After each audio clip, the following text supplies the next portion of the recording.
Bonjour et bienvenue dans cette nouvelle vidéo. Aujourd'hui, je voulais vous présenter un tarot. Donc, il s'agit du Wandering Star de Kate Pierce. Donc, c'est l'édition en français, voilà, qui a été éditée chez le Lotus et l'Éléphant au prix de 24,90 €. Alors, c'est vraiment un tarot pour lequel j'ai eu un beau coup de cœur. Déjà, on a vraiment un coffret de qualité, donc qui à l'intérieur est imprimé. Alors je sais pas par contre, il y a tout un univers en vous. Oui, donc la phrase se répète tout au long du cercle. J'arrivais pas trop à lire. Avec un petit livre qui arrive. Avec. Hop.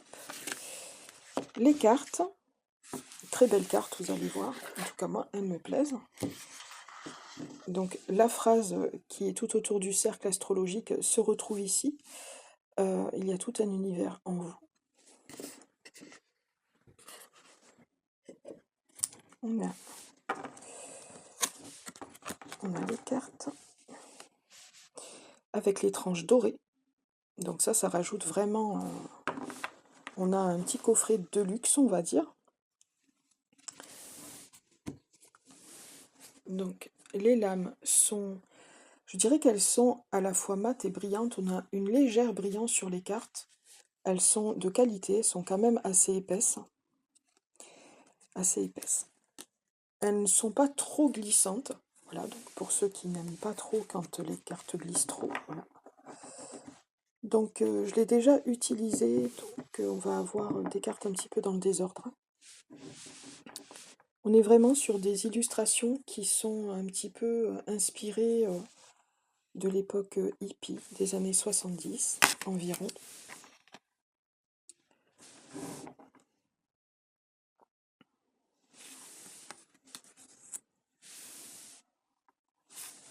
On a 2 cartes aussi supplémentaires dans le tarot, donc on a 80 cartes normalement.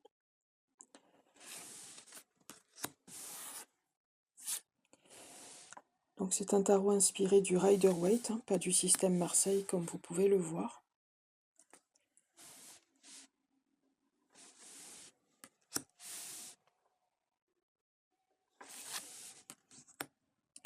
On a sur chaque lame aussi des petits mots-clés qui peuvent nous aider à déchiffrer la carte, pour ceux qui débutent par exemple. On a beaucoup de couleurs, on a beaucoup de diversité, on a beaucoup d'animaux sur les cartes aussi.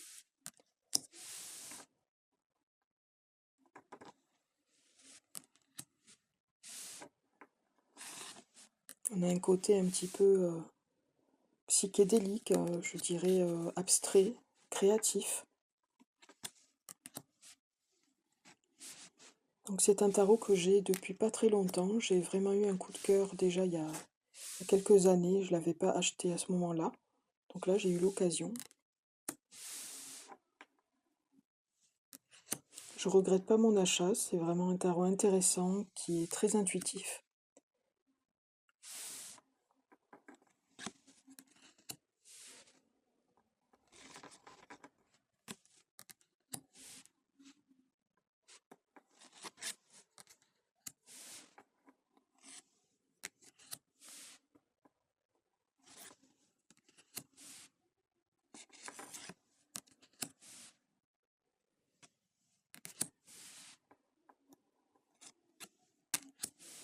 Ça fait la deuxième fois que je tourne cette vidéo. J'ai eu un petit incident, la première fois que j'ai voulu filmer.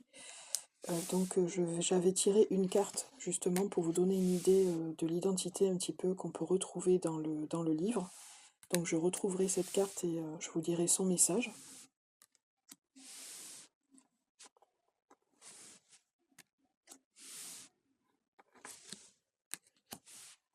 J'aime bien tirer une carte à chaque fois pour vous donner un petit peu une idée de ce que la créatrice a pu mettre comme énergie dans son tarot, dans comment elle aborde en fait les lames.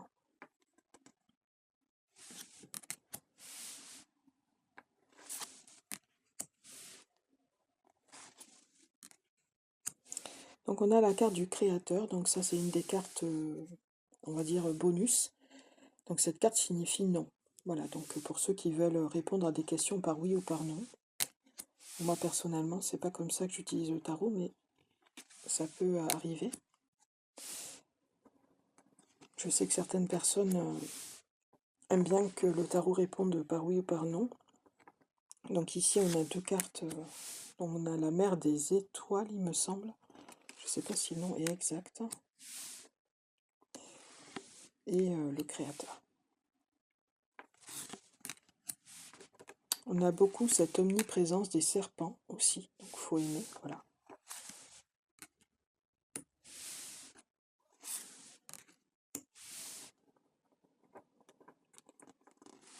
Il y a vraiment ce côté créatif, poétique dans les cartes. Moi que j'aime beaucoup.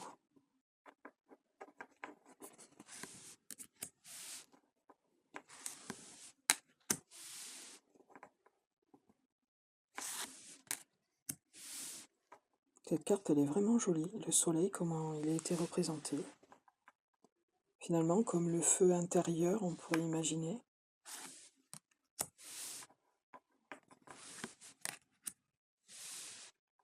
Et la mort aussi est originale.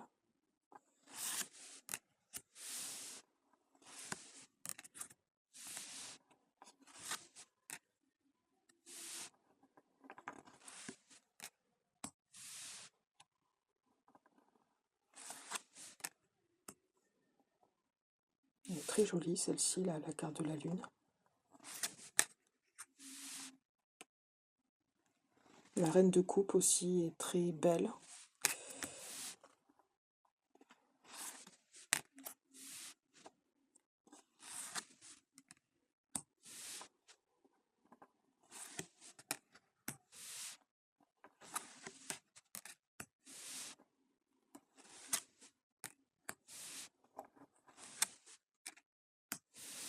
La tour.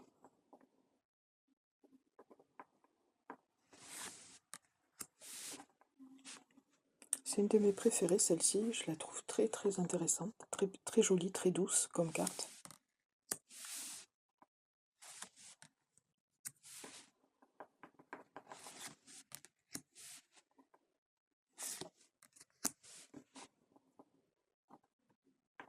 Donc là, on va avoir des mots-clés à chaque fois sur chacune des cartes, comme je disais. Donc ici, on a la décision et le choix, qui est répété donc sur tout le cadre de la carte.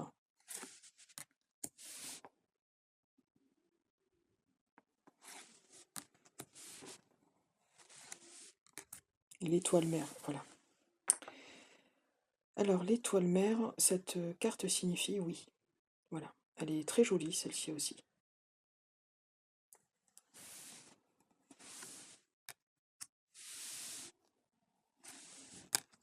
Celle-ci, c'est celle que j'avais tirée donc pour vous lire dans le livre. La carte du jugement. Et la papesse, voilà, donc celle qu'on retrouve sur la boîte, sur le livre, qui est très jolie aussi. Donc voilà, je vais vous montrer un petit peu comment s'étale le tarot. Donc moi, il est quand même neuf, hein, donc il faut un petit peu étaler les cartes avec ses mains parce qu'elles ne glissent pas parfaitement. Mais c'est parce que les cartes sont assez épaisses. Et donc voilà la carte que j'avais tirée la première fois où j'avais tourné la vidéo. J'ai eu un petit accident au dernier moment, ma caméra est tombée, donc j'ai voulu vous refaire la vidéo. Alors je vais d'abord vous présenter le livre, je pense.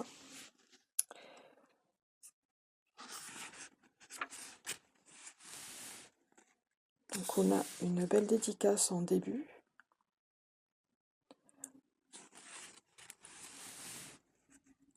Donc c'est un livre qui est très structuré. Voilà, une petite introduction au départ. Comprendre le jeu. Donc surtout ici on nous explique la structure du tarot, les arcanes majeures et les arcanes mineures. Utiliser le jeu, donc là on va avoir plutôt des méthodes de tirage, poser une question, une carte par jour. Le tirage à 3 cartes avec de nombreuses variantes. Donc tout d'abord le passé, le présent et le futur, et ensuite par exemple l'âme, le corps et l'esprit, ou par exemple vous, votre chemin ou votre potentiel. L'étoile vagabonde. Donc ça, par exemple, la carte numéro 1, le cœur. Ensuite, on va avoir l'ombre, la lumière, la blessure, l'influence, le guide, l'issue. On a la croix celtique. Et ensuite, on nous parle des significations des cartes à l'envers. On nous explique que ce tarot n'a pas été conçu pour une lecture inversée, mais que si toutefois vous lisez le tarot de cette façon, vous pouvez tout à fait vous référer à vos propres symboliques, à votre propre intuition. Message et signification des cartes, avec les arcanes majeures. Donc voilà comment se présentent les arcanes majeures. Et ensuite, on va avoir les arcanes mineures, avec, voilà, comme ça, avec le symbole élémental. Donc on va retrouver un petit peu la même chose jusqu'à la fin. On va avoir une page de remerciements et on va nous parler un peu plus longuement de la créatrice. Donc moi je connaissais pas du tout cette créatrice, cette chanteuse, compositrice et artiste visuelle aussi. Et apparemment on nous dit que c'est une psychonaute autoproclamée et une adepte de l'évolution spirituelle. Donc là on nous explique un petit peu tout son cheminement, voilà. Donc le livre, je pourrais dire que c'est vraiment un livre simple, accessible, qui va vraiment droit au but. Donc je conseillerais vraiment ce tarot à ceux qui veulent débuter dans le Rider-Waite, par exemple. Alors je vais vous lire la carte du jugement pour vous donner une idée de ce qu'on peut retrouver comme symbolique. Acceptation, éveil, évaluation. Le temps est venu de lâcher prise sur le passé. Pourquoi vous accrocher à quelque chose qui n'existe plus? Il est facile de critiquer et d'analyser vos échecs, mais il est surtout important de savoir qu'ils font partie de votre voyage et que vous avez fait de votre mieux à ce moment-là. Vous vivez maintenant un moment d'éveil. Cette carte est connectée à Pluton, une planète de libération et d'évolution. Acceptez-vous pleinement, concentrez-vous sur vos accomplissements et voyez où vous en êtes arrivé. Ne gaspillez pas plus de temps à ruminer des choses que vous ne pouvez pas changer. Au contraire, stimuliez-vous. Faites-vous des éloges et avancez dans la vérité et dans l'intégrité. Il est temps. Et ensuite, on va avoir une petite citation de Bernard Williams. L'homme n'a jamais conçu aucun matériel aussi résistant que l'esprit humain. Voilà, donc ça vous donne une petite idée de l'approche de la créatrice de ce tarot. Donc j'espère que cette présentation, que ce tarot vous aura plu. Et puis je vous dis à très bientôt.